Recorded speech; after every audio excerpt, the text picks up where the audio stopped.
그 시계 저희 아빠 거랑 똑같아요. 낯선 청년의 순수한 한마디에 서영의 심장이 얼어붙는 듯 했습니다. 우연히 들어간 국밥집에서 절대 들을 수 없는 말이었어요. 서영의 시계는 주문 제작한 세상에 단 하나뿐인 디자인이었죠. 도대체 이 청년이 어떻게 이 시계에 대해 알고 있는 걸까요? 사연 시작 전 구독과 좋아요를 눌러주시면 이 따뜻함을 더 많은 분들과 나눌 수 있습니다. 더불어 지금 어디서 듣고 계신지 댓글로 알려주시면 그곳으로 행운이 가득 깃들기를 바라겠습니다. 비가 내리기 시작했습니다. 서울 도심의 고층 빌딩 사이로 빗방울이 떨어지고 있었죠. 한서영 회장은 검은색 벤틀리 뒷좌석에서 창밖을 바라보고 있었습니다. 50대 중반의 나이에도 여전히 빛나는 그녀의 눈동자에는 알 수 없는 공허함이 서려 있었어요. 회장님, 다음 일정은 4시에 예정되어 있습니다. 비서의 말에도 서영은 대답이 없었습니다. 그저 손목의 시계를 무심히 만질 뿐이었죠. 그 시계는 오래되었지만 여전히 정확한 시간을 가리키고 있었습니다. 잠시 차를 세워요. 서영의 갑작스러운 말에 운전기사가 당황했습니다. 네, 회장님 여기는 괜찮아요. 잠시만요. 차가 멈추자 서영은 우산도 없이 차에서 내렸습니다. 비서가 황급히 우산을 들고 따라 나왔지만 서영은 이미 몇 걸음을 앞서 걸어가고 있었죠. 빗물이 그녀의 명품 정장을 적시기 시작했지만 서영은 개의치 않았습니다. 출장 중이던 서영은 원래 곧바로 본사로 돌아가야 했습니다. 하지만 오늘따라 이상하게 마음이 허전했어요. 회의실과 서류 더미, 그리고 끝없는 결제 서류들. 그것이 그녀의 일상이었지만 가끔은 숨이 막힐 것 같은 순간들이 있었죠. 거리를 걷다가 문득 한 간판이 그녀의 눈에 들어왔습니다. 부산 돼지국밥. 서울 한복판에서는 흔치 않은 메뉴였죠. 서영의 발걸음이 저도 모르게 멈춰섰습니다. 눈빛이 잠시 흔들렸어요. 왜일까요? 그저 평범한 국밥집 간판일 뿐인데 가슴 한구석이 묘하게 아려왔습니다. 서영은 고개를 저었습니다. 피곤해서 그런 거겠죠. 최근 해외 출장이 이어지면서 제대로 쉬지 못했으니까요. 하지만 발걸음은 저도 모르게 국밥집 문 앞에서 멈춰 있었습니다. 유리문 너머로 보이는 따뜻한 불빛과 김이 모락모락 피어오르는 국밥들. 그 평범하고 소박한 풍경이 왜인지 그리워 보였습니다. 결국 서영은 문을 열고 들어섰습니다. 점심시간이라 국밥집은 손님들로 북적이고 있었죠. 정장을 입은 직장인들, 작업복 차림의 노동자들, 동네 어르신들까지. 그 사이에서 명품 정장을 입은 서영의 모습은 확실히 이질적이었습니다. 몇몇 손님들이 힐끔거리며 그녀를 바라봤죠. 어서 오세요. 밝은 목소리와 함께 한 청년이 다가왔습니다. 맑은 눈동자를 가진 청년이었죠. 국밥집 유니폼을 입고 있었지만 어딘가 단정하고 지적인 느낌이 드는 얼굴이었습니다. 이름표에는 정우현이라고 적혀 있었어요. 혼자 오셨어요? 이쪽 자리로 안내해 드릴게요. 우현은 서영을 창가 자리로 안내했습니다. 서영은 묵묵히 자리에 앉았죠. 비서가 황급히 따라 들어왔지만 서영은 손짓으로 밖에서 기다리라는 신호를 보냈습니다. 오늘만큼은 혼자 있고 싶었어요. 뭐 드실까요? 저희 집은 돼지국밥이 제일 유명한데 처음이시면 특국밥 추천드려요. 우연히 주문을 받기 위해 펜을 들었습니다. 서영은 잠시 메뉴판을 보다가 고개를 들었죠. 특국밥 하나 주세요. 네, 알겠습니다. 다대기는 직접 넣으실 거죠? 김치랑 깍두기는 셀프바에 있고요. 우연히 주문을 메모하려다 문득 시선이 멈췄습니다. 서영의 손목에서 빛나는 시계가 눈에 들어온 거였죠. 우연의 눈이 커졌습니다. 펜을 든 손이 잠시 멈췄어요. 손님. 우연의 목소리가 떨렸습니다. 마치 믿을 수 없는 것을 본 사람처럼 눈을 깜빡였죠. 서영이 의아한 표정으로 우연을 바라봤습니다. 왜 그러세요? 아니, 그게 손님 시계 말인데요. 우연은 여전히 서영의 시계를 뚫어져라 바라보고 있었습니다. 그 시선이 너무 강렬해서 서영은 무의식적으로 소매로 시계를 가렸죠. 시계가 왜요? 정말 신기한데요. 그 시계, 저희 아버지가 가지고 계신 시계랑 똑같아요. 순간 서영의 얼굴이 미세하게 굳어졌습니다. 하지만 곧 아무렇지 않은 표정을 지으며 물었죠. 그래요? 비슷한 시계가 많죠? 아니에요. 비슷한 게 아니라 정말 똑같아요. 특히 그 다이얼 색상, 저 독특한 빛깔 말이에요. 우연은 시계를 가리키며 말을 이었습니다. 목소리에 흥분이 묻어났죠. 저 색상 정말 특이하잖아요. 은은한 청록색인데 빛의 각도에 따라서 보라색으로도 보이고 처음 봤을 때 정말 신기했거든요. 한번 보면 절대 잊을 수 없는 색이에요. 서영의 심장이 빠르게 뛰기 시작했습니다. 그 청년이 말하는 것이 맞았어요. 이 시계의 다이얼은 특별 주문으로 만든 것이었죠. 일반적인 시계에서는 절대 볼 수 없는 색상이었습니다. 아버지가 집에 고이 모셔두고 계시거든요. 정말 소중한 거라고 하시면서요. 평소엔 절대 안 차시는데 가끔 꺼내서 보시곤 해요. 닦고 또 닦으시면서요. 우연은 마치 어린아이처럼 신기해하며 계속 말했습니다. 제가 어렸을 때 한번 만져보려고 했다가 엄청 혼났었어요. 그때 아버지가 그러셨죠. 이 시계는 아버지에게 정말 소중한 거라고. 그래서 더 궁금했는데 정말 똑같은 시계를 차고 계신 분을 만나다니. 서영은 떨리는 손으로 물컵을 들었습니다. 목이 타는 것 같았어요. 아버지 성함이. 서영이 묻기 시작했지만 바로 그때 주방에서 큰 소리가 났습니다. 우연아, 주문 밀렸어. 빨리 와. 아, 네. 지금 가요. 우연히 황급히 대답하고는 서영을 향해 죄송하다는 표정을 지었습니다. 죄송해요. 손님 국밥 바로 가져다 드릴게요. 잠시만 기다려 주세요. 우연히 서둘러 주방으로 뛰어갔습니다. 서영은 그 뒷모습을 멍하니 바라봤죠. 가슴이 두근거렸습니다. 이상한 우연이었어요. 아니, 우연이라고 하기엔 너무나 기묘한 일치였죠. 서영은 시계를 내려다봤습니다. 오랜 시간이 지났지만 여전히 아름답게 빛나는 다이얼이었죠.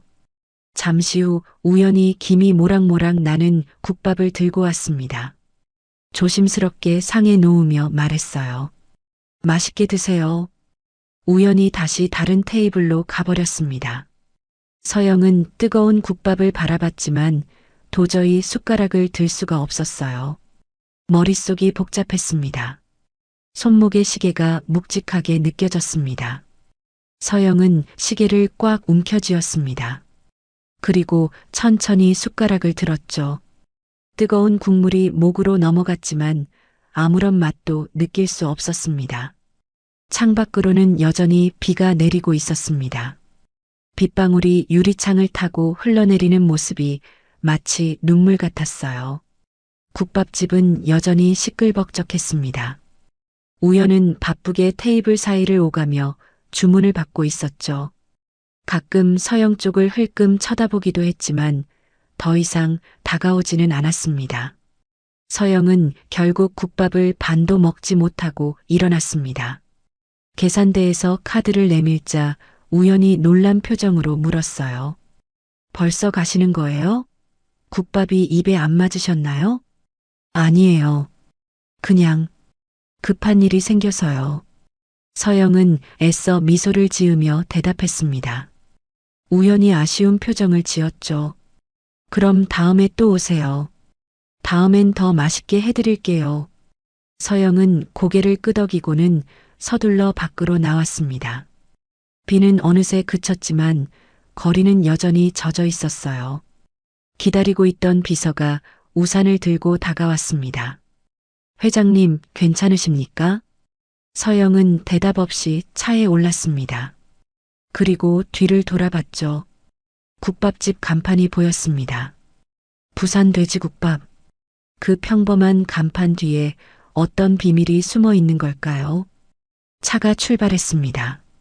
서영은 계속 시계를 만지작거렸어요. 그 청년의 말이 계속 귓가에 맴돌았습니다. 소중히 간직하고 있는 시계라고. 그 말에 가슴이 아려왔죠. 서영은 눈을 감았습니다. 하지만 눈을 감아도 그 청년의 얼굴이 떠올랐어요. 본사 회의실로 돌아온 서영은 평소와 달랐습니다. 대형 유리창 너머로 서울 시내가 한눈에 내려다 보이는 27층 회의실. 그곳에서 중요한 인수합병건에 대한 보고가 진행되고 있었죠. 회장님, 다음 분기 예상 수익률은? 임원의 설명이 이어졌지만 서영의 시선은 자꾸만 손목의 시계로 향했습니다. 청록색과 보라색이 묘하게 섞인 다이얼. 그 색깔이 오늘따라 유난히 선명하게 보였어요.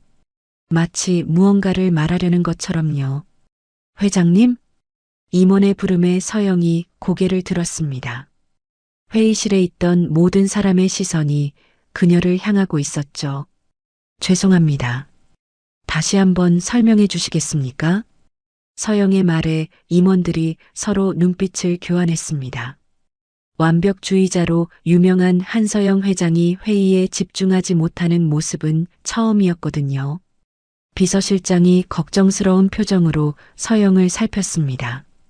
보고가 다시 시작되었지만 서영의 머릿속에는 계속 그 청년의 목소리가 맴돌았습니다. 아버지가 집에 고이 모셔두고 계시거든요. 가끔 꺼내서 보시곤 해요. 닦고 또 닦으시면서요. 서영은 무의식적으로 시계를 만졌습니다. 차가운 금속의 감촉이 손끝에 전해졌죠. 오랜 시간 동안 빼본 적이 없었어요. 마치 이 시계가 자신의 일부인 것처럼요. 회장님, 계약서에 서명을 부탁드립니다. 비서가 서류를 내밀었습니다. 서영은 펜을 들었지만 손이 미세하게 떨리고 있었죠. 서명란에 이름을 쓰려다가 잉크가 번져버렸습니다. 아! 서영이 당황한 표정을 지었습니다. 임원들이 놀란 눈으로 바라봤죠. 서영은 급히 다른 서류를 가져오라고 지시했습니다. 오늘은 여기까지 하죠. 나머지는 내일 이어서 하겠습니다. 서영의 갑작스러운 회의 종료 선언에 임원들이 어리둥절했지만 아무도 이의를 제기하지 못했습니다. 회의실을 나서는 서영의 뒷모습이 왠지 지쳐 보였거든요. 집무실로 돌아온 서영은 의자에 몸을 기댔습니다. 창밖으로 어둠이 내려앉기 시작했죠. 도시의 불빛들이 하나둘씩 켜지고 있었습니다. 서영은 시계를 풀어 책상 위에 놓았어요. 조명 아래서 시계는 더욱 아름답게 빛났습니다. 다이얼의 색상이 각도에 따라 변하는 모습이 신비로웠죠. 서영은 시계 뒷면을 들여다봤습니다. 희미하게 새겨진 무언가가 있었어요. 오래되어 거의 보이지 않았지만 분명 거기 있었습니다. 똑똑. 노크 소리에 서영이 황급히 시계를 다시 차고 일어났습니다. 들어오세요. 비서실장이 들어왔습니다. 손에는 서류 뭉치를 들고 있었죠. 회장님, 내일 일정 검토를 부탁드립니다.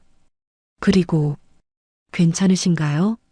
오늘 평소와 다르신 것 같아서요. 괜찮아요. 그냥 피곤해서 그래요. 서영이 애써 미소를 지었지만 비서실장은 여전히 걱정스러운 표정이었습니다. 무리하지 마시고 일찍 퇴근하시는 게 어떨까요? 그럴까요? 오늘은 그래야겠네요. 서영의 대답에 비서실장이 놀랐습니다. 야근이 일상인 서영이 일찍 퇴근한다니 정말 이상한 일이었죠. 밤 9시 서영은 집에 도착했습니다. 넓은 거실에 홀로 앉아 위스키를 따랐죠. 호박색 액체가 잔에 담기는 모습을 멍하니 바라봤습니다. 그리고 다시 시계를 풀어 탁자 위에 놓았어요. 시계는 여전히 정확한 시간을 가리키고 있었습니다. 초침이 똑딱똑딱 움직이는 소리가 고요한 집안에 울려 퍼졌죠. 서영은 시계를 들어 귀에 가져다 댔습니다. 규칙적인 기계음이 들렸어요.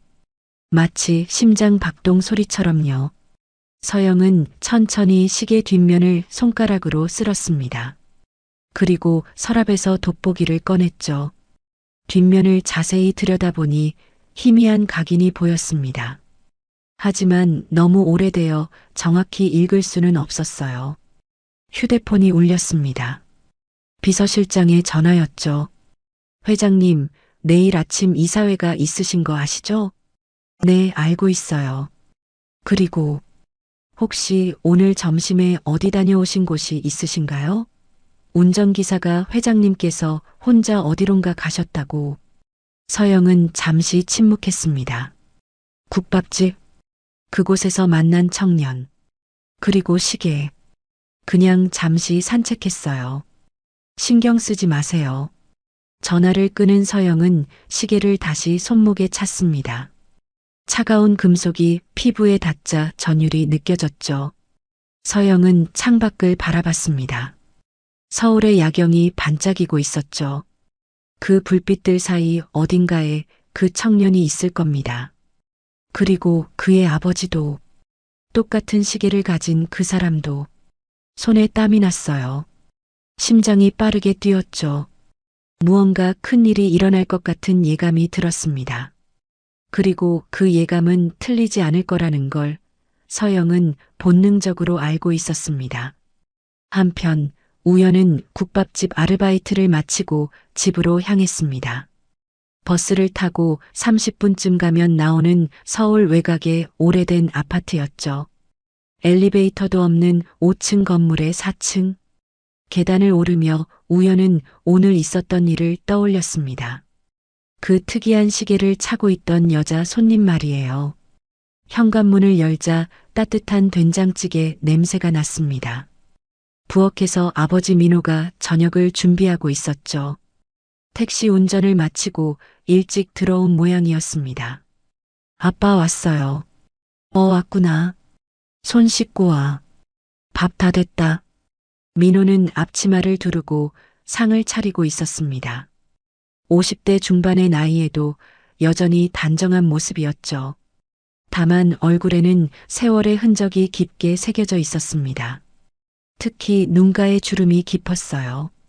오랜 시간 혼자서 아들을 키우며 살아온 흔적이었죠.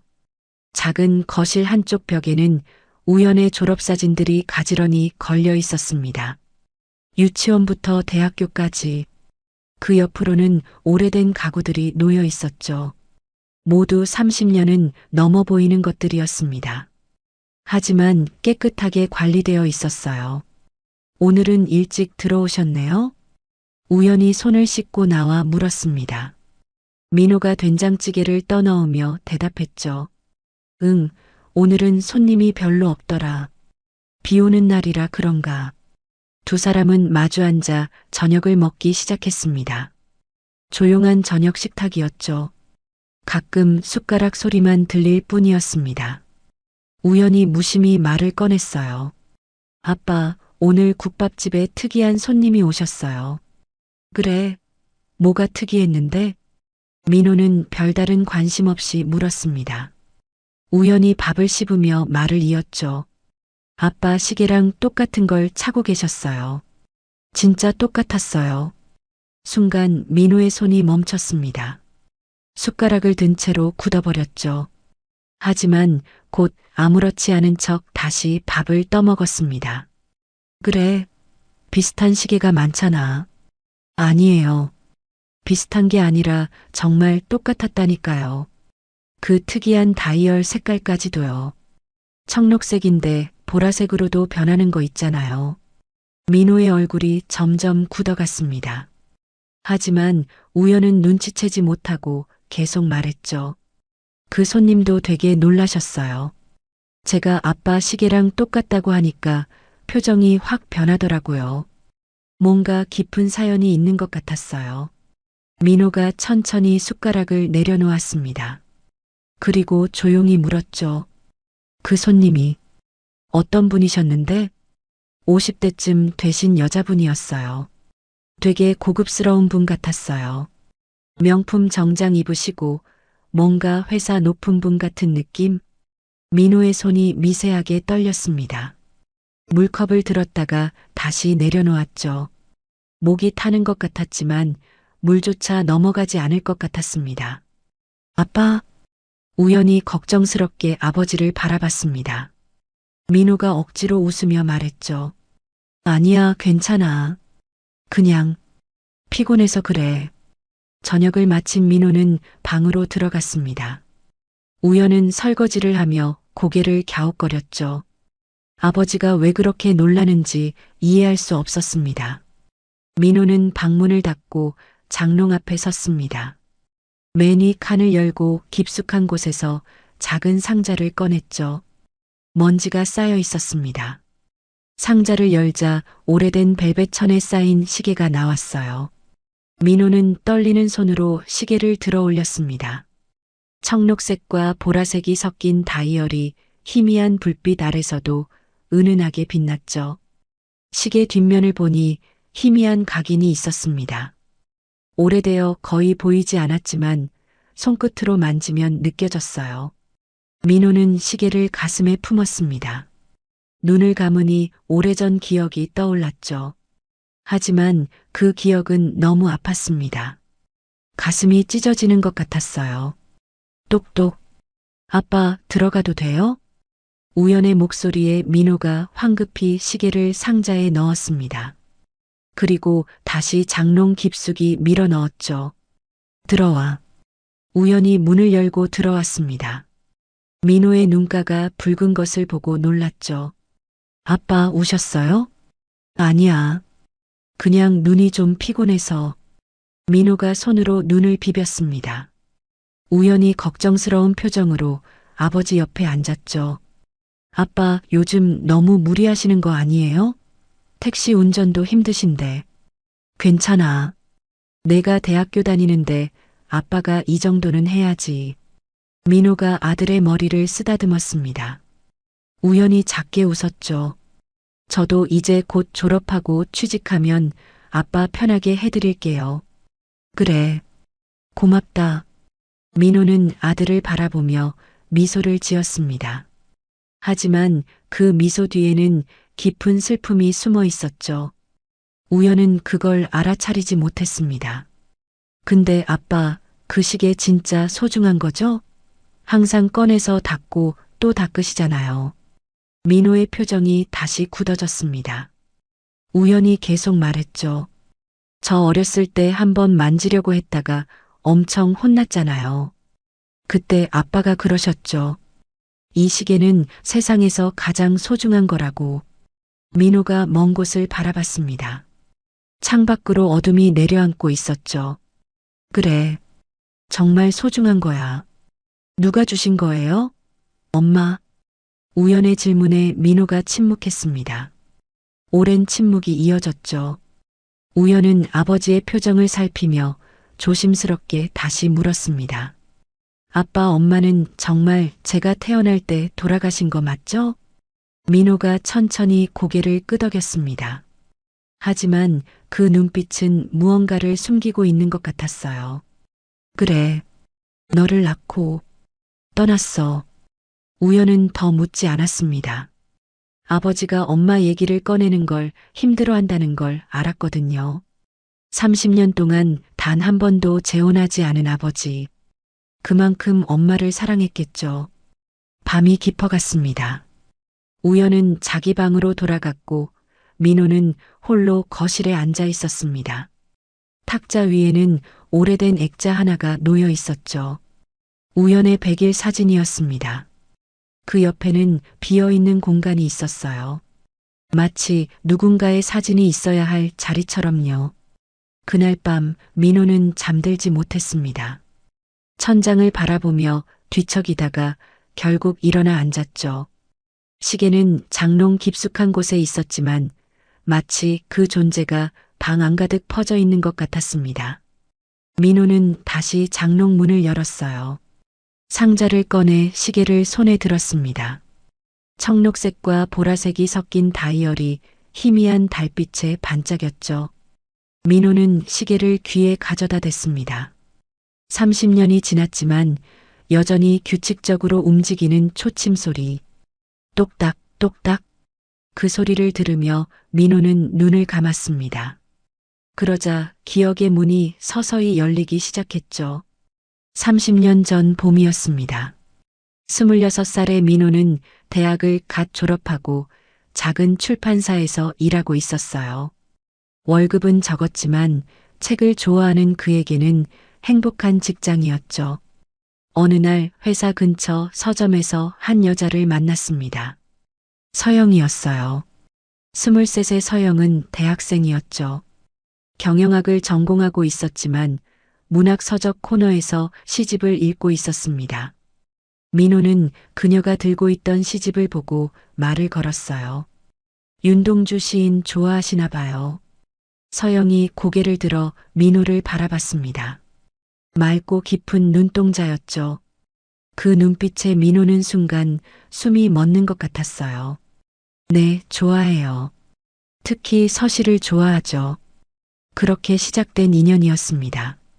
서점에서 우연히 만난 두 사람은 자연스럽게 대화를 나누게 되었고 커피를 마시러 갔죠.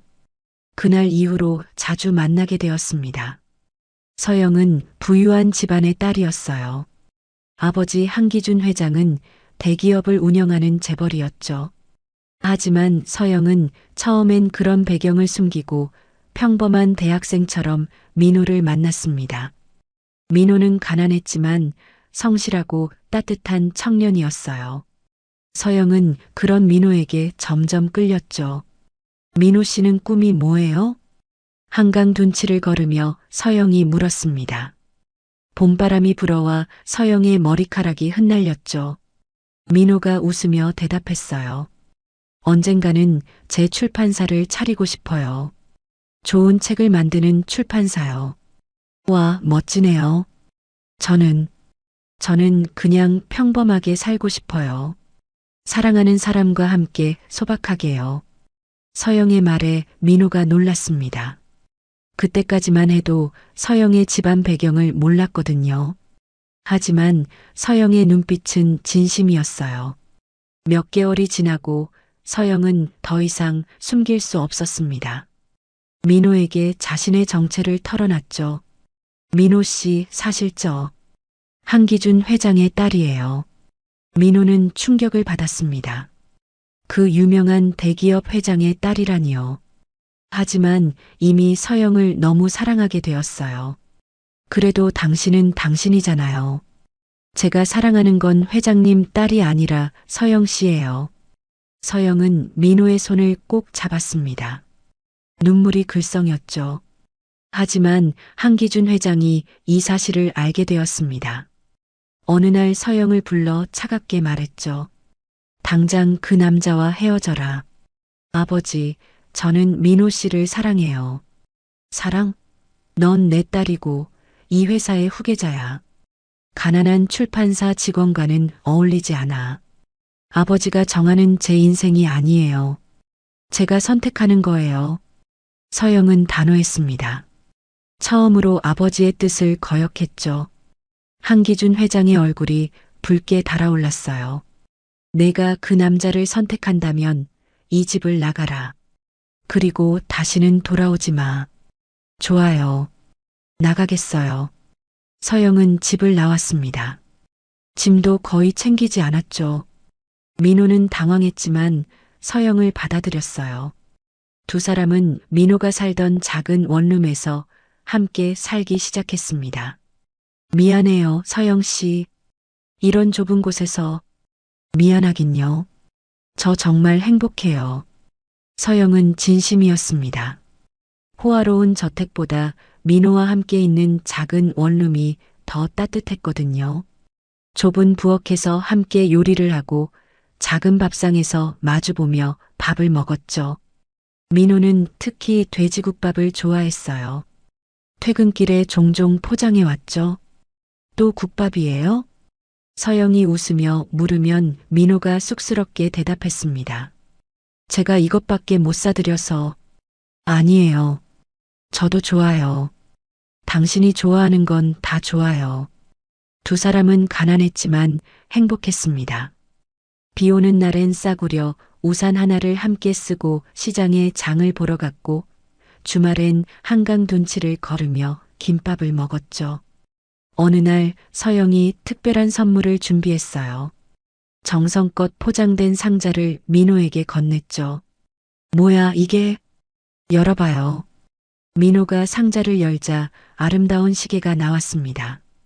청록색과 보라색이 섞인 독특한 다이얼을 가진 시계였죠. 서영 씨, 이건 너무 비싼 거 아니에요?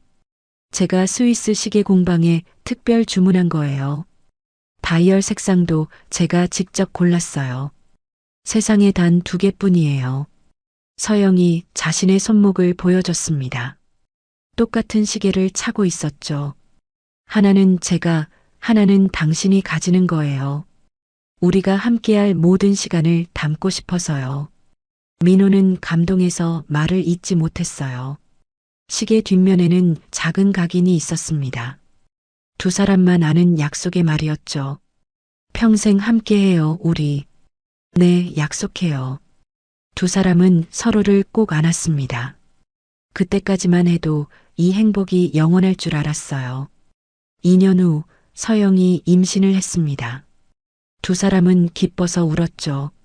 비록 결혼식은 올리지 못했지만 서로에게는 이미 부부였으니까요. 우리 아기 이름 뭐로 할까요? 우연이 어때요? 우주의 우 나타날 현. 우리에게 나타난 우주 같은 존재라는 뜻으로. 민호가 서영의 배를 쓰다듬으며 말했습니다. 서영이 행복하게 웃었죠. 뱃속의 아기가 꿈틀거렸어요. 그러나 그들은 몰랐습니다. 한기준 회장이 처음부터 끝까지 모든 것을 지켜보고 있었다는 것을. 사람을 시켜 서영과 민호의 일거수일투족을 감시하고 있었죠. 딸이 임신한 사실도 이미 알고 있었습니다. 한기준 회장의 서재. 그는 비서실장 최도영에게 보고를 받고 있었어요. 서영이가 곧 출산한다고? 네, 회장님. 다음 달이 예정일입니다. 한기준 회장은 창밖을 바라봤습니다. 차가운 눈빛이었죠. 무언가를 결심한 듯한 표정이었습니다. 임신 9개월째 서울에 첫눈이 내리던 날이었죠. 서영은 만삭의 몸으로 작은 원룸 창가에 앉아 눈을 바라보고 있었어요. 민호는 출판사에서 야근을 하고 있었습니다. 연말이라 일이 많았거든요. 갑자기 배가 아프기 시작했습니다. 처음엔 가벼운 통증이었지만 점점 심해졌어요. 서영은 침대에 누워 숨을 고르려 했지만 통증은 더욱 심해졌죠. 그리고 다리 사이로 뭔가 흐르는 느낌이 들었습니다. 피었어요. 안 돼. 아직 시간이 남았는데. 서영은 떨리는 손으로 전화기를 들었습니다. 민호에게 전화를 걸었죠.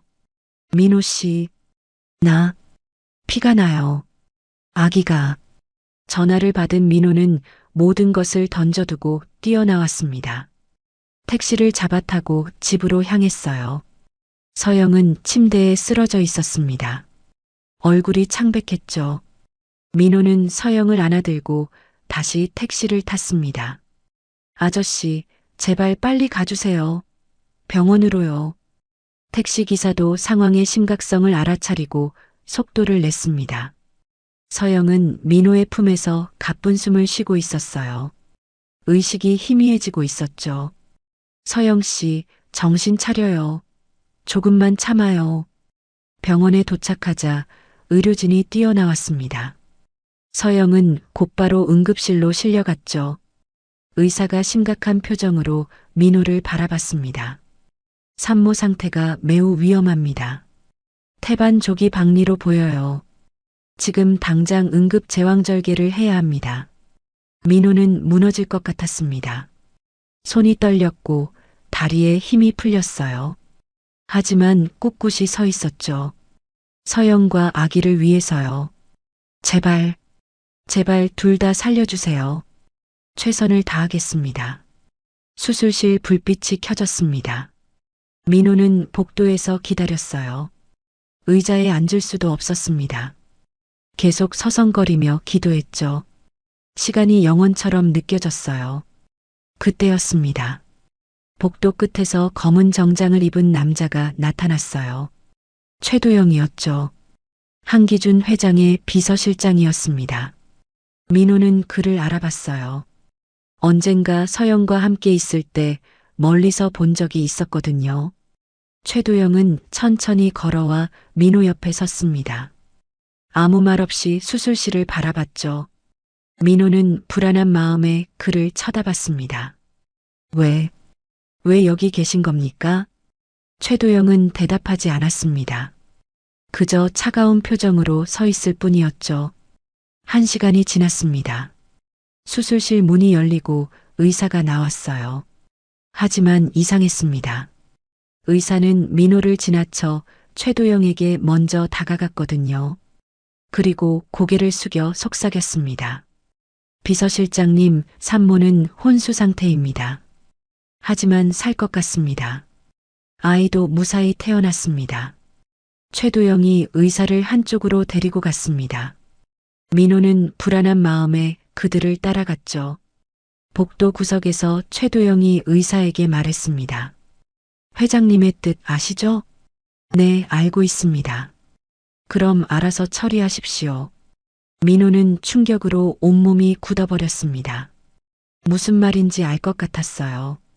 서영의 아버지, 한기준 회장이 무언가 지시를 내린 것이었죠. 잠깐만요. 민호가 소리쳤습니다. 최도영이 돌아봤어요. 차가운 눈빛이었죠.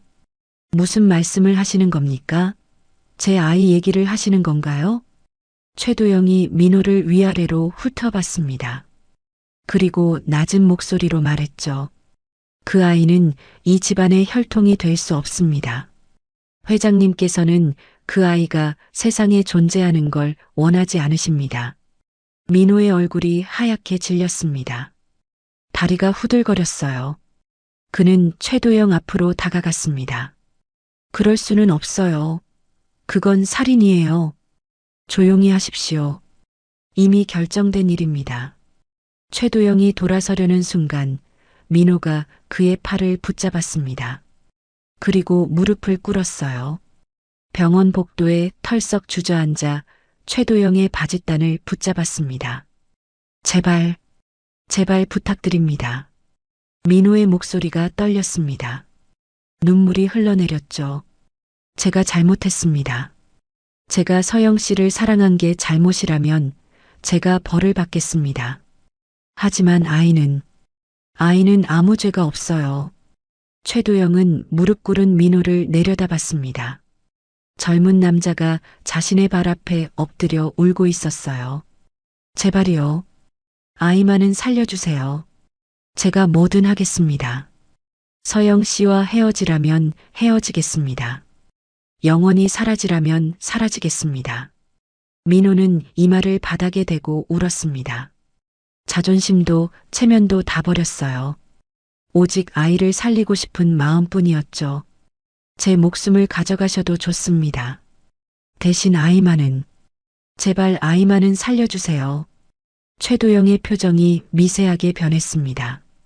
한 남자가, 한 아버지가 자식을 위해 모든 것을 버리는 모습이 그의 마음을 흔들었어요. 한참을 침묵하던 최도영이 입을 열었습니다. 정말 모든 것을 포기할 수 있습니까? 민호가 고개를 들었습니다. 눈물로 얼룩진 얼굴이었지만 눈빛은 확고했어요. 네. 서영 씨를 다시는 만나지 않겠습니다. 아이도 데려가겠습니다. 저 혼자 키우겠습니다. 평생 그 약속을 지킬 수 있습니까? 단 한 번이라도 나타나면 그땐 정말로 아이도 당신도 무사하지 못할 겁니다. 맹세합니다. 절대로 나타나지 않겠습니다. 최도영은 오랫동안 민호를 바라봤습니다. 그리고 결정을 내렸죠. 신생아실로 가십시오. 아이를 데려가되 지금 당장 사라지십시오. 그리고 영원히 나타나지 마십시오. 민호는 믿을 수 없다는 표정으로 최도영을 바라봤습니다. 정말 아이를 살려주시는 겁니까? 서영 양에게는 아이가 죽었다고 할 겁니다. 출산 과정에서 사망했다고요. 그리고 당신도 사라진 겁니다. 비겁하게 도망쳤다고 할 겁니다. 민호의 가슴이 찢어지는 것 같았습니다. 서영에게 그런 상처를 주어야 한다니요. 하지만 아이를 살리기 위해서는 어쩔 수 없었어요. 알겠습니다. 민호는 신생아실로 갔습니다. 유리창 너머로 갓 태어난 우연이 보였어요. 작은 아기가 숨을 쉬고 있었죠. 간호사가 아기를 데려다 주었습니다. 축하합니다. 건강한 아들이에요. 민호는 아기를 품에 안았습니다. 따뜻하고 작은 생명이었어요. 눈물이 멈추지 않았죠. 우연아, 아빠가 지켜줄게. 아빠가 꼭 지켜줄게. 민호는 아기를 안고 병원을 나왔습니다. 뒤도 돌아보지 않았어요. 수술실에는 여전히 혼수 상태인 서영이 누워 있었지만 민호는 작별 인사도 할 수 없었습니다. 눈이 내리고 있었어요. 민호는 아기를 품에 꼭 안고 걸었습니다. 갓 태어난 아기를 데리고 갈 곳도 준비된 것도 없었지만 일단 살아야 했어요. 아기를 위해서요. 며칠 후 서영이 깨어났습니다. 첫 마디가 아기를 찾는 것이었어요. 아기, 내 아기는요? 최도영이 차갑게 대답했습니다. 죽었습니다. 출산 중에 사망했습니다. 서영의 비명이 병실을 가득 채웠습니다. 그리고 민호를 찾았죠. 민호 씨는요? 민호 씨는 어디 있어요? 그 남자는 떠났습니다. 당신과 아이를 버리고 도망쳤습니다. 서영은 믿을 수 없다는 표정으로 최도영을 바라봤습니다. 그리고 다시 의식을 잃었어요. 모든 것을 한순간에 잃은 충격을 견딜 수 없었던 거죠. 다음 해 봄, 서영은 아버지의 저택으로 돌아왔습니다. 하지만 예전의 서영이 아니었어요. 영혼이 빠져나간 것처럼 텅 빈 눈동자로 하루하루를 보내고 있었죠. 방에 틀어박혀 커튼도 치지 않은 채 어둠 속에서 지냈습니다. 한기준 회장은 딸의 방 앞에 서서 문을 노크했습니다. 서영아, 밥은 먹어야지. 대답이 없었어요. 회장은 한숨을 쉬며 돌아섰죠. 최도영이 복도에서 기다리고 있었습니다. 서영이가 계속 저러네. 이제 그만 일어났으면 좋겠는데. 시간이 필요하실 겁니다, 회장님. 한기준 회장은 고개를 끄덕였습니다. 하지만 마음 한구석이 불편했어요. 딸을 위한 선택이었다고 믿었지만 결과적으로 딸을 망가뜨린 것 같았거든요. 한편 민호는 서울을 떠나 지방 소도시로 내려갔습니다.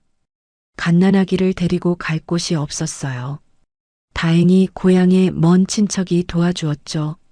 작은 단칸방을 얻고 택시 운전을 시작했습니다. 새벽 4시에 일어나 우유를 타고 기저귀를 갈고 아기를 어르고 달래며 하루를 시작했어요. 낮에는 이웃집 할머니에게 우연을 맡기고 택시를 운전했죠. 밤에는 다시 아기를 데리고 와서 돌봤습니다. 우연아, 아빠밖에 없어서 미안해. 민호는 잠든 우연의 작은 손을 잡으며 속삭였습니다. 아기는 평화롭게 잠들어 있었어요. 민호는 시계를 꺼내봤습니다. 청록색과 보라색이 섞인 다이얼이 희미한 불빛에 반짝였죠.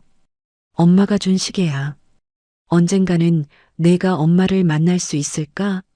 하지만 민호는 고개를 저었습니다. 약속은 약속이었으니까요. 우연을 살리기 위해 모든 것을 포기한 약속이었죠. 시간이 흘렀습니다. 서영은 조금씩 일상으로 돌아왔어요. 하지만 웃음을 잃었죠. 차갑고 날카로운 사람이 되어갔습니다. 한기준 회장은 딸을 회사 일에 몰두하게 했어요. 이제 내가 후계자가 되어야 한다. 감정은 버려. 오직 이성으로만 판단해야 해. 서영은 아버지의 말대로 했습니다. 아침 7시에 출근해서 밤 11시에 퇴근했죠. 주말도 없었어요. 일에만 매달렸습니다. 그것만이 고통을 잇는 방법이었거든요. 회의실에서 서영은 냉정했습니다. 실적이 떨어진 임원을 가차없이 질책했고 경쟁사를 무너뜨리는 전략을 짜는데 주저함이 없었죠. 사람들은 그녀를 얼음 여왕이라고 불렀습니다. 시간이 흘러 우연히 5살이 되었습니다. 유치원에 다니기 시작했죠. 민호는 여전히 택시를 운전하며 아들을 키우고 있었어요. 아빠, 엄마는 어디 있어요? 우연히 물었습니다. 다른 아이들은 모두 엄마가 있는데 자신에게만 없다는 걸 알게 된 거였죠. 엄마는 하늘나라에 갔어. 왜요? 우연히 싫어서요? 민호의 가슴이 아팠습니다. 아이의 순수한 질문에 뭐라고 대답해야 할지 몰랐어요. 아니야. 엄마는 우연이를 정말 사랑했어. 하지만 우연이를 낳고 아파서 하늘나라로 간 거야. 우연은 고개를 끄덕였습니다. 하지만 여전히 슬픈 표정이었죠. 그 후 서영은 이사가 되었습니다. 33살의 나이에 대기업 최연소 이사였죠. 하지만 여전히 혼자였습니다. 수많은 남자들이 접근했지만 서영은 모두 거부했어요. 마음속에는 여전히 민호와의 기억이 남아 있었거든요.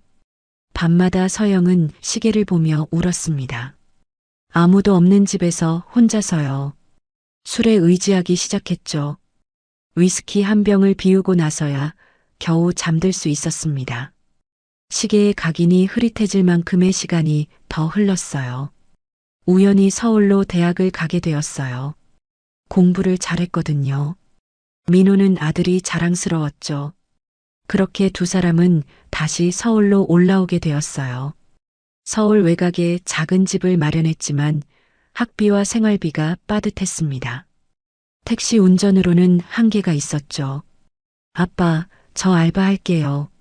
아빠 혼자 너무 힘들잖아요. 그때부터 우연은 여러 가지 아르바이트를 하며 아버지를 도왔어요. 어느 날 민호는 다시 시계를 꺼내봤습니다. 시계 뒷면의 각인이 희미하게 보였죠. 손가락으로 쓸어내렸어요. 서영 씨, 우리 아들 잘 크고 있어. 당신 닮은 것 같아. 똑똑하고 따뜻해. 그 무렵 한기준 회장이 세상을 떠났습니다. 서영은 회장 자리에 올랐어요. 장례식장에서 서영은 눈물 한 방울 흘리지 않았습니다. 아버지, 이제 편히 쉬세요.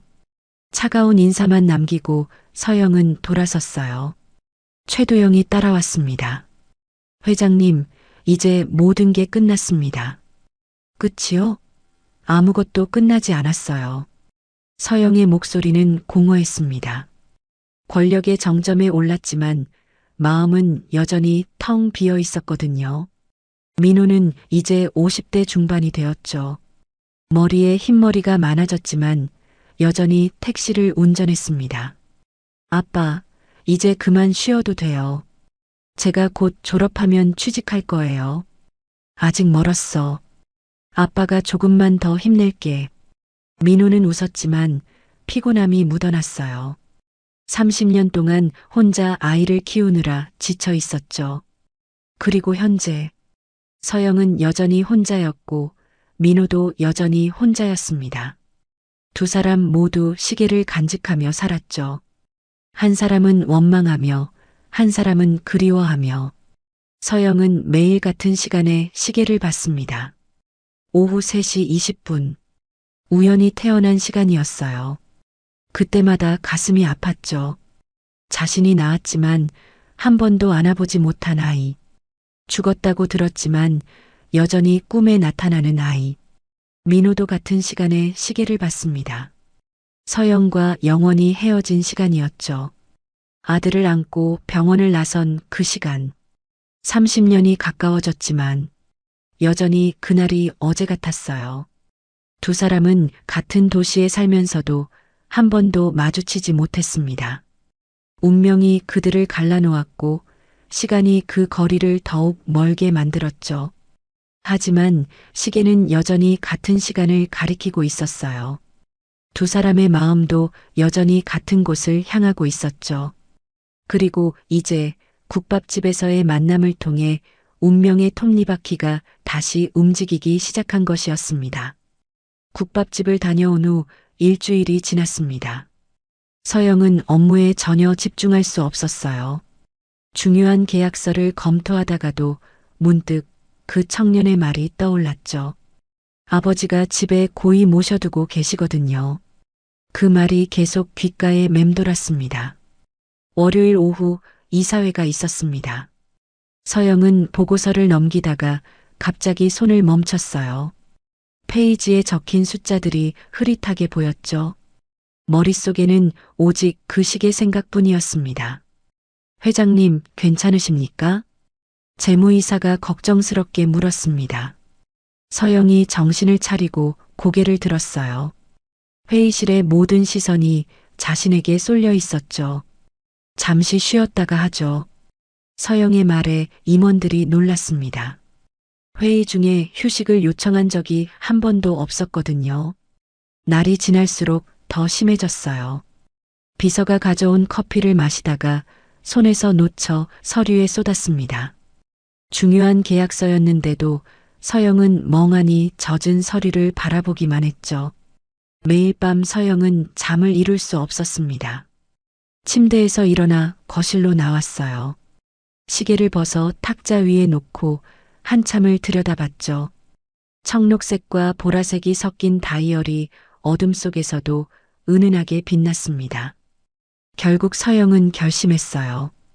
더 이상 이렇게 지낼 수는 없었습니다. 비서에게 오후 일정을 취소하라고 지시했죠. 회장님, 오후에 중요한 미팅이 취소해요. 모두. 비서는 놀랐지만 지시대로 했습니다. 서영은 차에 올라 운전기사에게 말했어요. 지난번 그 국밥집으로 가주세요. 오후 2시 점심시간이 지나 한산한 국밥집에 서영이 들어섰습니다. 우연히 테이블을 닫고 있다가 서영을 보고 반갑게 인사했죠. 어서 오세요. 또 오셨네요. 서영은 지난번과 같은 창가 자리에 앉았습니다. 우연히 메뉴판을 가져왔어요. 오늘도 특국밥 드실까요? 네. 그런데 서영이 망설이다가 물었습니다. 잠시 얘기 좀 할 수 있을까요? 지난번에 시계 얘기를 하다가 끝났잖아요. 우연히 주변을 둘러봤습니다. 손님이 별로 없었어요. 사장님께 양해를 구하고 서영 맞은편에 앉았죠. 네, 괜찮아요. 뭐가 궁금하신데요? 서영은 손목에 시계를 풀어 테이블 위에 놓았습니다. 우연의 눈이 다시 한번 커졌어요. 정말 신기해요. 아버지 시계랑 정말 똑같아요. 그 시계, 아버지가 언제부터 가지고 계셨는지 아세요? 우연히 고개를 기울이며 생각했습니다. 제가 기억하는 한 계속 가지고 계셨어요. 어렸을 때부터 봤으니까. 한 20년은 넘은 것 같은데요. 아니, 더 오래됐을 수도 있어요. 서영의 심장이 빠르게 뛰었습니다. 20년 이상. 그럼 정말 그 시계일 가능성이 있었어요. 아버지 성함이 어떻게 되세요? 정민호요. 정민호. 그 이름을 듣는 순간 서영의 숨이 멎는 듯 했어요. 손이 떨렸습니다. 물컵을 잡으려다가 놓쳤어요. 우연히 놀라서 일어났죠. 괜찮으세요? 네, 괜찮아요. 그런데 혹시 어머니는 계신가요? 우연의 표정이 어두워졌습니다. 제가 태어날 때 돌아가셨다고 들었어요. 아버지가 혼자 저를 키우셨죠. 서영의 눈에 눈물이 맺혔습니다. 빠르게 눈을 깜빡여 눈물을 참았죠. 우연히 걱정스럽게 물었어요. 손님, 정말 괜찮으세요? 안색이 안 좋으신데. 아버지가 재혼은 안 하셨나요? 우연히 고개를 저었습니다. 한 번도 안 하셨어요. 제가 어렸을 때 왜 재혼 안 하시냐고 물어본 적이 있는데 그냥 웃기만 하셨어요. 서영은 더 이상 참을 수 없었습니다. 눈물이 흘러내리려 했어요. 급히 일어섰죠. 죄송해요. 갑자기 급한 일이 생겨서. 아, 국밥은요? 다음에 먹을게요. 서영은 카드로 계산을 하고 서둘러 밖으로 나갔습니다.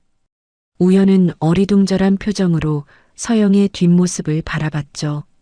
왜 저렇게 당황하는지 이해할 수 없었습니다. 차에 올라탄 서영은 손으로 얼굴을 감쌌습니다. 머릿속이 복잡했어요. 너무나 많은 일치점들. 하지만 확신할 수는 없었죠.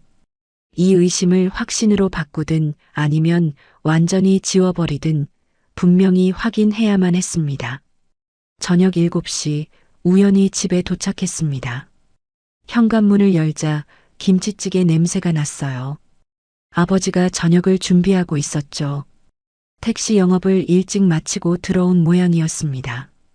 아빠 왔어요. 왔구나. 오늘은 좀 늦었네. 민호가 앞치마를 두르고 상을 차리며 물었습니다. 우연히 손을 씻으며 대답했어요.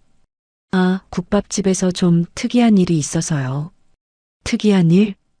두 사람은 밥상에 마주 앉았습니다. 민호가 김치찌개를 떠넣으며 물었죠. 우연히 밥을 한 숟가락 떠먹고 나서 말을 꺼냈어요. 아빠, 그 손님 있잖아요. 아빠 시계랑 똑같은 걸 차고 계셨던. 민호의 손이 멈칫했습니다. 하지만 곧 아무렇지 않은 척 밥을 떠먹었죠. 아, 그 손님? 또 오셨어?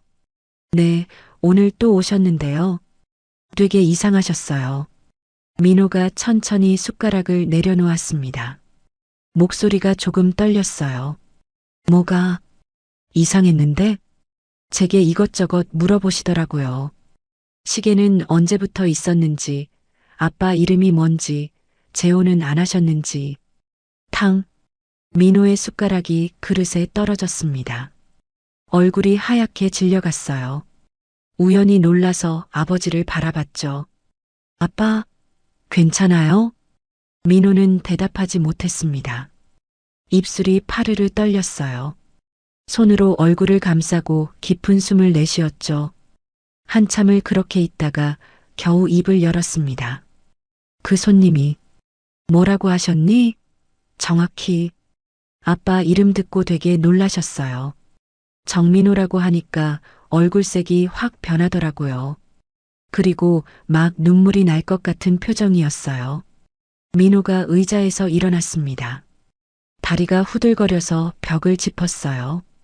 우연히 황급히 일어나 아버지를 부축했죠. 아빠, 왜 이래요? 어디 아파요? 민호는 우연의 손을 잡고 거실로 갔습니다. 소파에 무너지듯 앉았어요. 얼굴은 창백했고 눈에는 눈물이 고여 있었죠. 우연은 처음 보는 아버지의 모습에 당황했습니다. 아빠, 제발 말 좀 해봐요. 무슨 일이에요? 민호가 떨리는 목소리로 물었습니다. 그 손님이 어떻게 생기셨니? 나이는 50대 정도?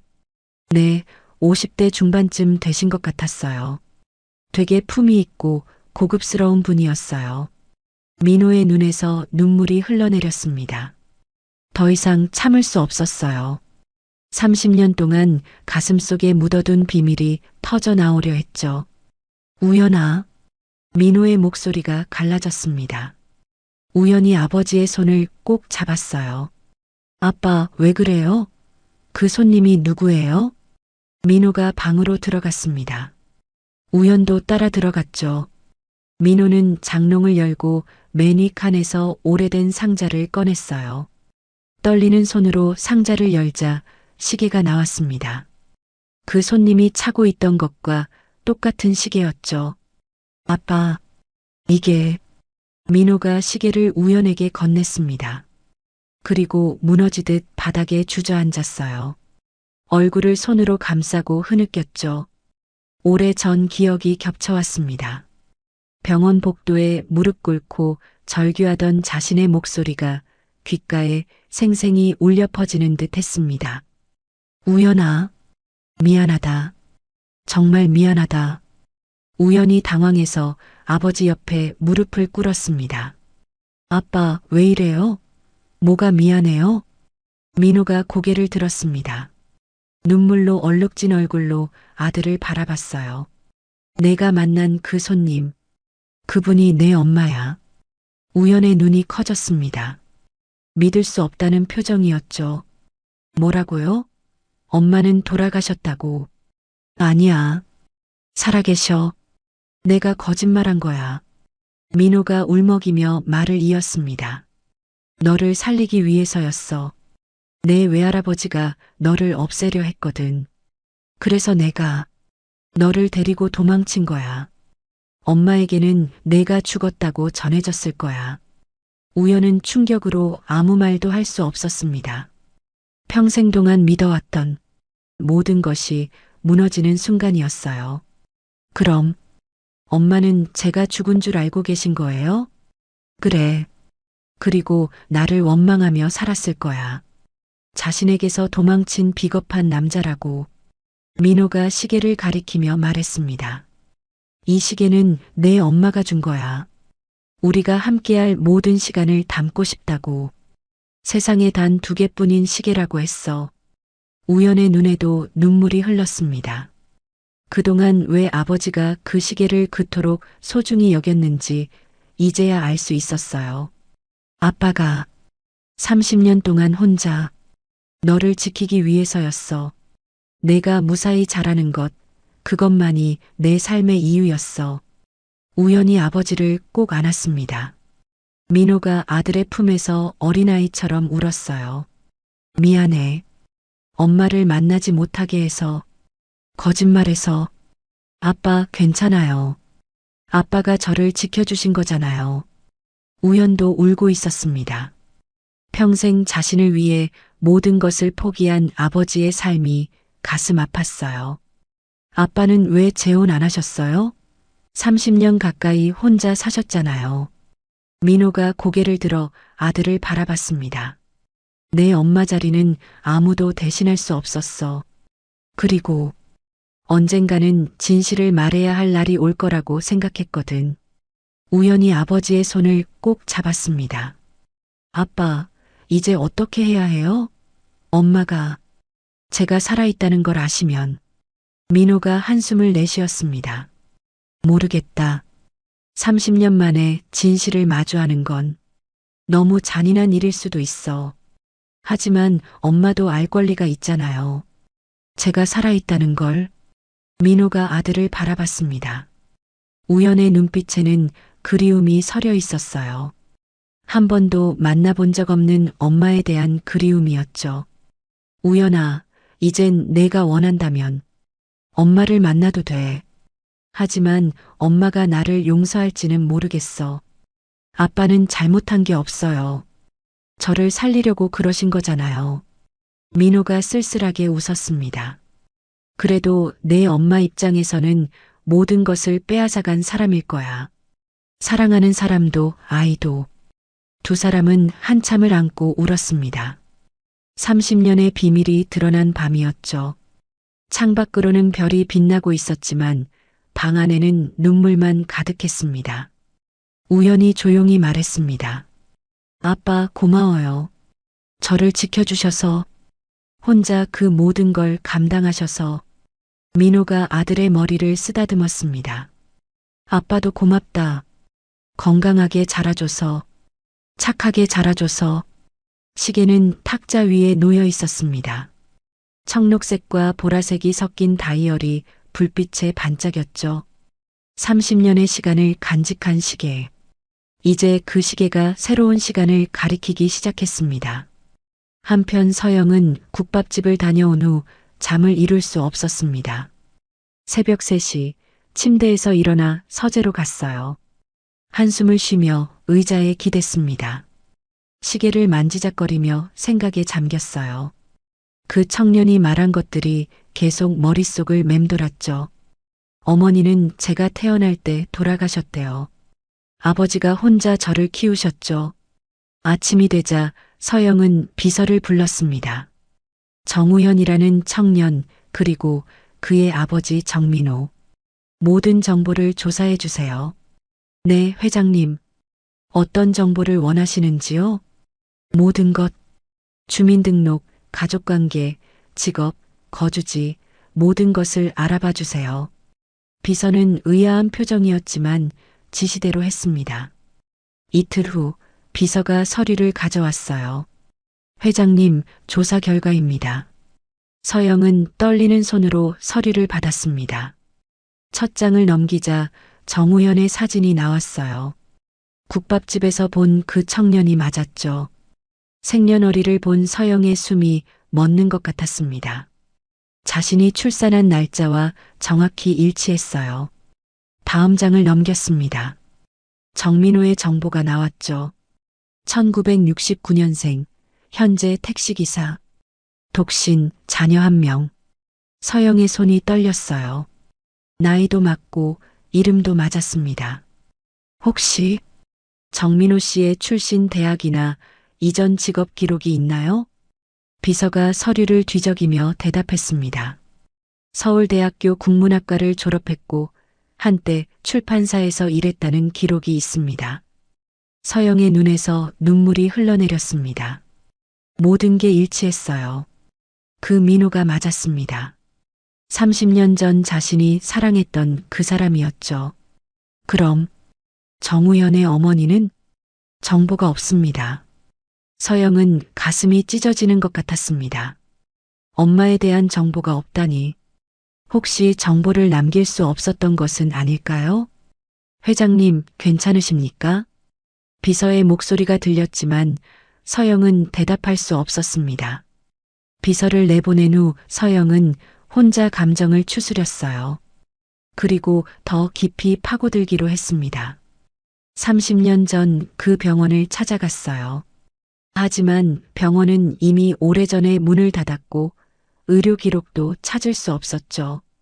며칠 동안 수소문한 끝에 서영은 당시 병원에서 일했던 간호사 1명을 찾아냈습니다. 이미 은퇴한 70대 노인이었어요. 30여 년 전 한서영이라는 산모를 기억하시나요? 간호사는 한참을 생각하다가 고개를 끄덕였습니다. 아, 기억나요. 응급으로 오셨던 젊은 산모. 참 안 됐었죠.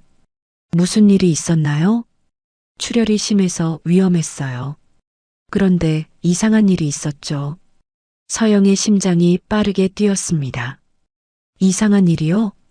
아기는 분명 살아서 울음을 터뜨렸는데 나중에 보니 사망 처리가 되어 있더라고요. 그리고 아기 아버지도 사라졌고요. 그때 누가 그런 지시를 했는지 기억나세요?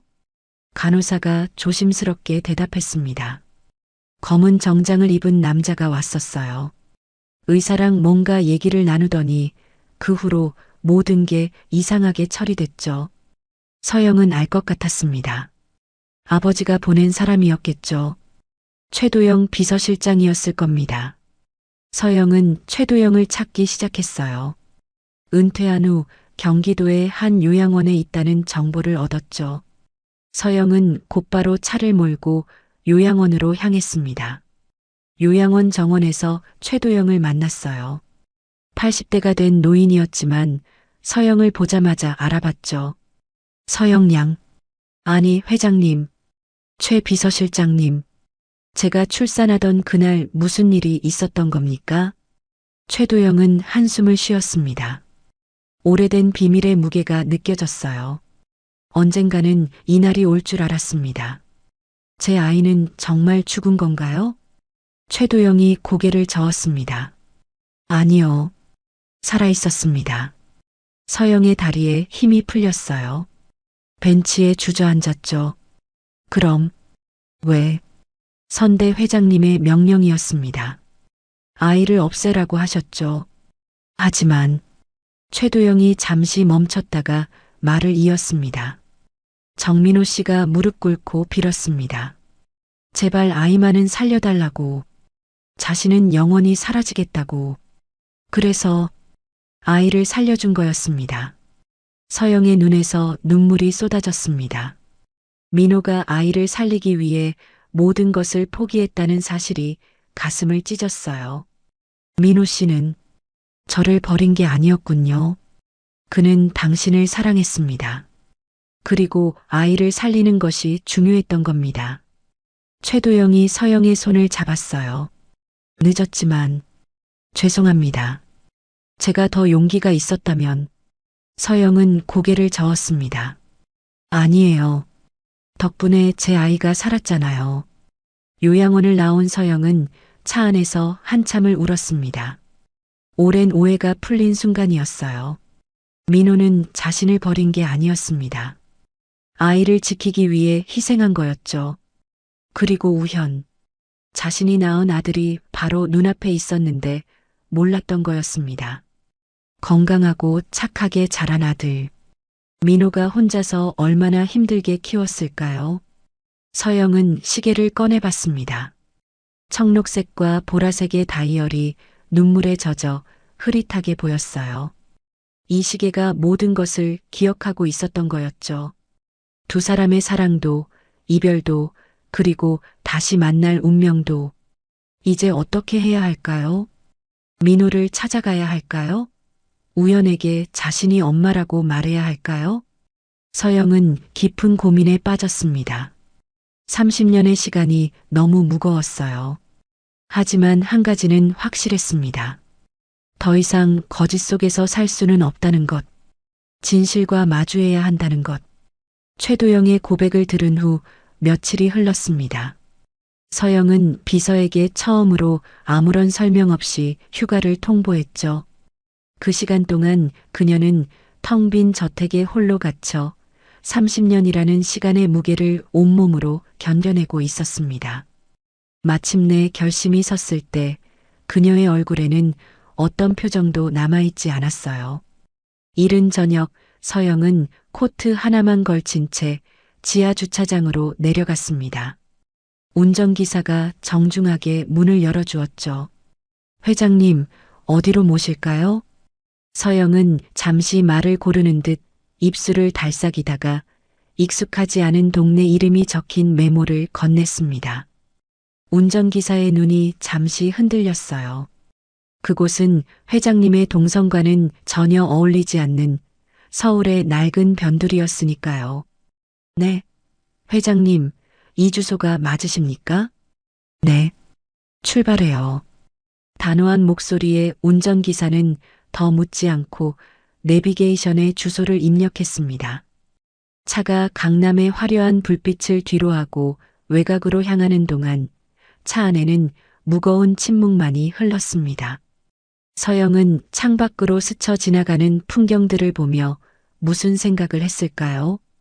차가 목적지에 도착했을 때 해는 완전히 넘어가고 어둠이 짙게 깔려 있었습니다. 금방이라도 페인트가 벗겨질 듯한 5층짜리 낡은 복도식 아파트. 서영은 차에서 내리지 않고 그저 건물을 올려다볼 뿐이었죠. 회장님, 기다릴까요? 네. 시동은 꺼도 좋아요. 여기서 좀 기다릴게요. 운전기사가 시동을 끄자 부응하는 엔진음이 사라진 차 안은 완벽한 정적에 휩싸였습니다. 이제 들리는 것이라곤 서영 자신의 심장 소리와 멀리서 간간히 들려오는 동네의 소음뿐이었죠. 시간은 더디게 흘렀습니다. 저녁을 먹고 나온 가족들의 웃음소리가 들렸다가 사라지고 늦은 시간까지 켜져 있던 집들의 불빛이 하나둘씩 꺼져갔습니다. 서영은 미동도 없이 4층의 한 창문만 하염없이 바라보고 있었어요. 저곳에 그가 그리고 나의 아들이 살고 있었습니다. 자정이 가까워질 무렵 저 멀리서 낡은 개인 택시 한 대가 헤드라이트를 밝히며 단지로 들어왔습니다. 서영의 심장이 철렁 내려앉았죠. 택시는 익숙하게 주차를 마쳤고 운전석에서 피곤에 절은 한 남자가 내렸습니다. 민호였어요. 30년의 세월이 그의 어깨를 무겁게 짓누르고 있었지만 서영의 눈에는 또렷했습니다. 그를 본 순간 서영은 숨쉬는 법조차 잊어버린 것 같았어요. 민호가 건물 입구를 향해 발을 떼는 순간 서영은 거의 반사적으로 차 문을 열었습니다. 끼익 하는 날카로운 소음과 함께 서영이 차에서 내렸죠. 그 소리에 민호의 발걸음이 우뚝 멈췄습니다. 그가 천천히 고개를 돌렸을 때 세상의 모든 소리가 사라졌습니다. 가로등 불빛 아래 서영이 서 있었습니다. 민호의 입술이 희미하게 벌어졌어요. 손에 들고 있던 낡은 서류 가방이 힘없이 바닥으로 툭 떨어졌죠. 믿을 수 없다는 듯 눈을 몇 번 깜빡였습니다. 꿈이라고 생각하는 것 같았어요. 서영 씨? 바람 소리에 섞여 들려온 그의 목소리에 서영은 참았던 숨을 겨우 내뱉었습니다. 눈물이 시야를 흐렸지만 그녀는 똑바로 그를 바라보며 한 걸음 다가섰죠. 나예요. 민호 씨. 서로의 이름을 확인한 순간 30년의 시간이 두 사람 사이에서 와르르 무너져 내렸습니다. 서영이 떨리는 목소리로 물었어요. 그건 평생을 품고 살아온 그녀의 가장 아픈 질문이었습니다. 물어보고 싶었어. 30년 내내 왜 날 버렸어요? 그 말에 민호의 얼굴이 고통으로 일그러졌습니다. 그는 마치 울음을 터뜨리기 직전의 아이처럼 입술을 깨물며 고개를 저었죠. 아니에요. 서영 씨 버린 게 아니라고. 민호가 울컥하며 소리쳤습니다. 내가 버린 건 내 인생이었어. 당신하고 우리 우연히 우리 아들 살리려고 내가 버릴 수 있는 게 그것밖에 없었단 말이야. 우리 아들이라는 말. 그 말이 서영의 심장에 거대한 파도처럼 밀려들었습니다. 난 아이가 죽었다고 들었어요. 당신은 나를 버리고 도망쳤다고 그렇게만 알고 평생을 당신을 미워하는 힘으로 살았는데 그런데 우리 아이를 살린 게 당신이었다니.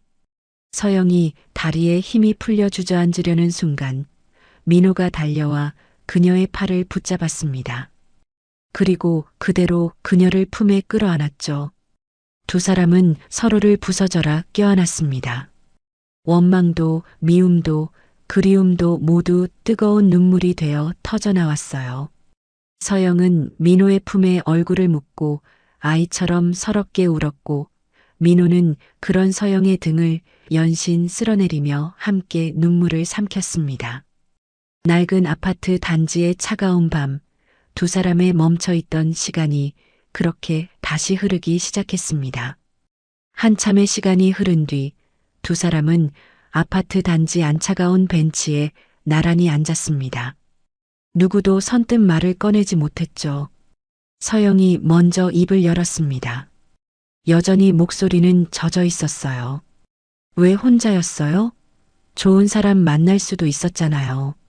민호는 자신의 거칠어진 손을 내려다보며 피식하고 쓸쓸하게 웃었습니다. 어떻게 그래요? 내 마음속에 당신이 그대로 있는데 어떻게 다른 사람을 난 그냥 당신이 준 이 시계랑 당신 닮은 우리 아들 얼굴 보면서 그거면 됐다고 그렇게 살았어요. 서영의 가슴이 저며왔습니다. 자신 또한 그랬으니까요. 나는 당신 미워하는 힘으로 살았어요. 독하게 마음 먹고 앞만 보고 달리면 언젠가는 당신 얼굴 잊을 수 있을 거라고. 근데 아니었어요. 그게 다 너무 그리워서 그랬나 봐요. 두 사람은 더 이상 말을 잇지 않았습니다. 하지만 침묵 속에서 서로의 고독했던 시간을 그 아팠을 마음을 온전히 느끼고 있었죠. 너무나도 다른 길을 걸어왔지만 두 사람의 마음은 단 한순간도 헤어진 적이 없었습니다. 민호와 재회하고 며칠이 지난 늦은 오후였습니다. 서영은 약속 장소인 한강이 보이는 작은 카페에 먼저 도착해 창밖을 바라보고 있었죠. 며칠 전과는 비교할 수 없을 만큼 그녀의 얼굴에는 따뜻한 생기가 돌았습니다. 곧이어 조금은 어색한 표정의 민호가 카페로 들어섰어요. 두 사람은 마주 앉아 잠시 아무 말 없이 따뜻한 찻잔만 매만졌습니다. 어색했지만 그 침묵은 더 이상 고통스럽지 않았죠. 우리 우연히. 서영이 먼저 조심스럽게 입을 열었습니다. 그녀의 목소리는 기대감으로 살짝 떨리고 있었어요. 어떻게 만나야 할까요? 갑자기 나타나서 내가 엄마라고 하면 너무 놀라지 않을까요? 민호는 그런 서영을 따뜻한 눈으로 바라보며 고개를 저었습니다. 아니에요. 우연히 이미 모든 걸 알고 있어요. 그리고 당신을 만나고 싶어 해요. 정말요? 네. 녀석도 많이 놀랐지만 지금은 당신을 기다리고 있어요. 그 말에 서영의 눈가가 붉어졌습니다. 지난 오랜 시간이 무색하게 그녀는 이제 막 사랑에 빠진 소녀처럼 설레고 불안한 표정을 짓고 있었죠. 두 사람은 며칠 뒤 조용한 호텔 라운지에서 세 사람이 함께 만나기로 약속을 잡았습니다. 약속 당일 우연은 태어나서 처음으로 가장 좋은 옷을 꺼내 입었습니다. 심장이 터질 것처럼 뛰었지만 신기하게도 무섭지는 않았어요. 아버지가 겪었을 고통, 그리고 평생 모르고 살았던 어머니의 존재를 생각하면 가슴이 저며왔지만 그 모든 것을 뛰어넘는 거대한 행복감이 온몸을 감싸고 있었거든요. 라운지에 들어서자 창가에 나란히 앉아 자신을 기다리는 두 사람이 보였습니다. 긴장한 기색이 역력한 아버지와 그런 아버지의 손을 가만히 잡아주고 있는 한 여자. 국밥집에서 만났던 바로 그분이었습니다. 우연히 다가서자 두 사람이 동시에 자리에서 일어났죠. 서영은 우연의 얼굴을 보자마자 준비했던 모든 말들을 잊어버렸습니다. 그저 눈물만 하염없이 흘러내렸어요. 하지만 그건 슬픔의 눈물이 아니었습니다. 오랜 시간을 돌고 돌아 마침내 아들을 마주한 경이로움과 벅찬 기쁨의 눈물이었죠. 우연아. 서영이 떨리는 목소리로 아들의 이름을 불렀습니다. 우연 역시 눈물이 그렁그렁한 채 눈앞의 현실을 믿을 수 없다는 듯 미소 짓고 있었어요. 상상 속에서만 그려왔던 어머니가 바로 자신의 눈앞에 서 있었습니다. 엄마, 진짜 우리 엄마 맞아요? 우연의 목소리에 서영이 와르르 무너지듯 다가가 그를 품에 꼭 끌어안았습니다. 그래, 엄마야, 우리 아들 이렇게 건강하게 자라줘서 정말 고마워. 우연도 그런 서영의 등을 마주 안았습니다. 처음 느껴보는 어머니의 품은 상상했던 것보다 훨씬 더 따뜻하고 향기로웠습니다. 그 모습을 지켜보던 민호가 다가와 떨리는 손으로 두 사람을 함께 감싸 안았죠. 우연히 태어난 날 이후 뿔뿔이 흩어져 있던 가족은 서로의 온기를 느끼며 오랫동안 기쁨의 눈물을 흘렸습니다. 원망도 슬픔도 모두 녹아내린 오직 행복만이 가득한 순간이었어요. 그 경이로운 만남 이후 세 사람은 서툴지만 행복한 시간들을 쌓아가기 시작했습니다. 처음에는 어색함이 감돌았죠. 서영의 초대로 찾아간 최고급 레스토랑에서 우연과 민호는 어느 손으로 포크를 들어야 할지 몰라 진땀을 흘렸습니다. 반대로 서영은 두 사람이 사는 낡은 아파트에 처음 방문한 날 소파에 앉은 채 꼼짝도 못하고 어색하게 웃기만 했죠. 하지만 그 어색함은 금세 따뜻한 웃음으로 변해갔습니다. 서영은 바쁜 시간을 쪼개주말이면 두 사람과 함께 시간을 보냈어요. 함께 마트에서 장을 보고 거실에 둘러앉아 텔레비전을 보고 평범한 가족들이 하는 모든 것들을 하나씩 배워나갔습니다. 우연은 그런 서영에게 국밥집에서 있었던 시시콜콜한 이야기들을 제잘거렸고 서영은 세상에서 가장 흥미로운 이야기라도 듣는 것처럼 아들의 말에 귀를 기울였죠. 그리고 다시 겨울, 한방눈이 펑펑 내리는 저녁이었죠. 세 사람은 처음 운명의 실이 이어진 그 국밥집에 마주 앉아 있었습니다. 가게 안은 뜨거운 김과 사람들의 온기로 가득했어요. 서영과 민호의 손목에는 이제 당연하다는 듯 커플 시계가 하나씩 채워져 있었습니다. 두 사람은 김이 모락모락 피어오르는 국밥을 앞에 두고 나란히 찬 시계를 바라보며 조용히 미소 지었죠. 그 모습을 보고 있던 우연히 숟가락을 든 채 넉살 좋게 말했습니다. 두 분, 시계 자랑은 이제 그만하시죠. 제가 옆에 있잖아요. 우연의 장난스러운 한마디에 민호가 허허하고 큰 소리로 웃음을 터뜨렸고 서영의 얼굴에도 세상 가장 환한 웃음꽃이 피어났습니다. 웃음소리 사이로 서영의 눈가에 다시금 눈물이 맺혔지만 그것은 더없이 따뜻하고 행복한 눈물이었죠. 30년의 길고 긴 겨울이 끝나고 마침내 찾아온 눈부신 봄날. 따뜻한 국밥의 온기 속에서 세 사람은 서로를 바라보며 오래도록 행복하게 웃었습니다. 오늘의 이야기가 당신의 마음에 작은 울림을 드렸다면 앞으로도 당신의 나날에 잔잔한 위로가 될 이야기들로 찾아뵐 수 있도록 구독과 좋아요를 눌러주세요. 그리고 사연의 주인공을 위한 따뜻한 말씀도 댓글로 부탁드립니다. 당신의 한마디가 누군가에게는 잊지 못할 선물이 됩니다. 당신의 오늘을 늘 응원합니다. 인생 나날이었습니다.